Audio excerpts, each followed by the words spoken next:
Ратишевич, такая серьезная комиссия была, важная, нужная. Вот скажите, пожалуйста, а как на жителях Республики Башкортостан скажутся ее результаты?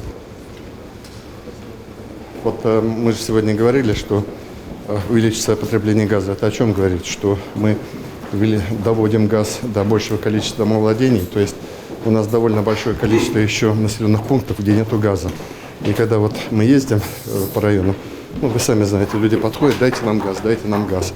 И вот сейчас вот мы как раз обсудили проблемы и газификации, и догазификации. Поэтому вот в ближайшие 3-4 года мы где-то процент газификации республики этими усилиями мы увеличим почти на 10%. Но где-то с 84,5, с 84 до 94% мы газифицируем всю республику. Это огромный процент. Плюс, я уже говорил, что вот это вот первый доход. Второе, опять же, газ очень нужен для создания новых инвестиционных проектов предприятий. То есть подвести газ, дать энергетику и так далее. Это тоже здесь обсуждается. А это, опять же, в конечном счете рабочие места. То есть все, что мы делаем, это в конечном счете работает на хорошие карманы и на тепло в домах, на дешевое, качественное тепло. Спасибо.